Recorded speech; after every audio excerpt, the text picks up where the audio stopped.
Assalamualaikum warahmatullahi wabarakatuh. Halo semuanya, balik lagi sama aku Fahira Purlinaura dari kelas 10F dengan nomor absen 16. Jadi di sini saya ingin menganalisis PPKN tugas video daring hari Jumat tanggal 10 April 2026. Ingin menganalisis PPKN di buku paket bab 4 unit 1 yang berjudul Paham Kebangsaan, Nasionalisme, dan Menjaga NKRI. Simak terus ya. Oke, next, sebelum aku lanjutin penjelasan aku tentang nasionalisme dan penjelasan lainnya, sebelum itu pasti kalian bertanya-tanya kan, emang apa sih nasionalisme? Jadi, nasionalisme adalah kata serapan yang diambil dari bahasa Inggris, yaitu nation. Nation artinya adalah bangsa. Jika merujuk pada arti dari asal katanya, nasionalisme adalah sesuatu yang berkaitan dengan bangsa.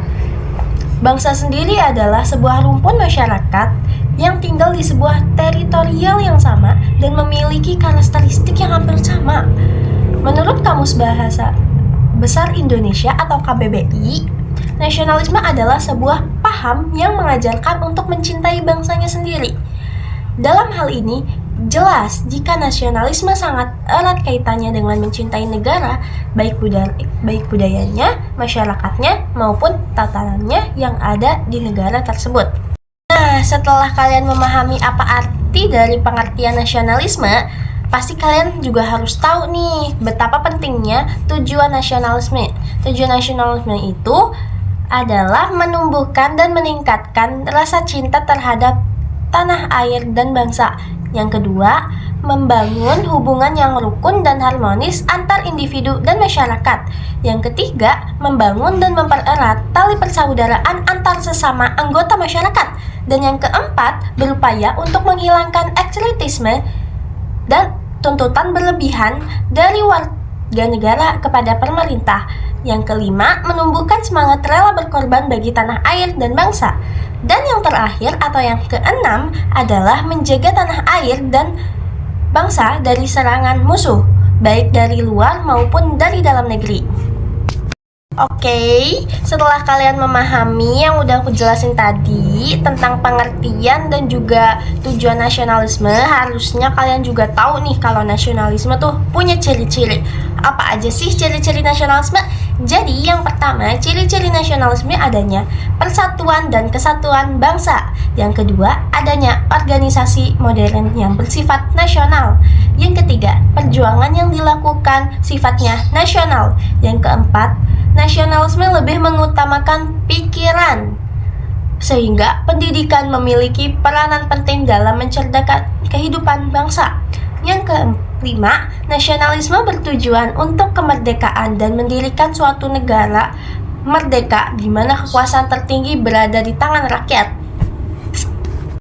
Akhirnya kita memasuki pembahasan terakhir dari kita menganalisis bab 4 unit 1 dari pembelajaran PPKN ini, yaitu tentang bentuk-bentuk nasionalisme. Jadi setelah aku menjelaskan tentang pengertian nasionalisme, tujuan nasionalisme, ciri-ciri nasionalisme, oke, yang terakhir ini adalah bentuk-bentuk nasionalisme. Kalian juga harus tahu nih betapa pentingnya ada apa aja sih bentuk-bentuk nasionalisme. Jadi bentuk-bentuk nasionalisme itu ada beragam bentuknya yang diterapkan di suatu negara. Yang pertama, nasionalisme kewarganegaraan. Yang kedua, nasionalisme etnis. Yang ketiga, nasionalisme romantik atau organik atau identitas. Yang keempat, nasionalisme budaya. Yang kelima, nasionalisme kenegaraan. Dan yang terakhir atau yang keenam adalah nasionalisme agama. Nasionalisme agama, bentuk nasionalisme agama ialah negara memiliki legitimasi politik dari adanya persamaan agama. Nah, yang terakhir ini aku ngejelasin dan ngasih contoh kalian biar kalian bisa terapin dan kalian bisa menyadarkan diri dari apakah aku sudah mencerminkan sikap nasionalisme. Nah, yang pertama, contoh perilaku yang mencerminkan rasa nasionalisme itu mematuhi aturan yang berlaku. Nah, jadi kalian tuh kalau mau mencerminkan sifat nasionalisme, yang pertama kalian harus mencerminkan rasa mencerminkan aturan yang berlaku dulu. Yang kedua, mematuhi hukum negara. Nggak boleh ngelanggar hukum yang udah dibuat negara, karena itu pasti udah mutlak ya. Terus yang ketiga, melestarikan budaya bangsa. Yang keempat, menciptakan dan mencintai produk dalam negeri. Dan yang kelima, bersedia melakukan aksi nyata membela, mempertahankan, dan memajukan negara. Jadi, apakah kalian sudah masuk ke dalam contoh cerminan sikap nasionalisme ini? Sekian dari saya, kurang lebihnya mohon dimaafkan. Wassalamualaikum warahmatullahi wabarakatuh. See you soon.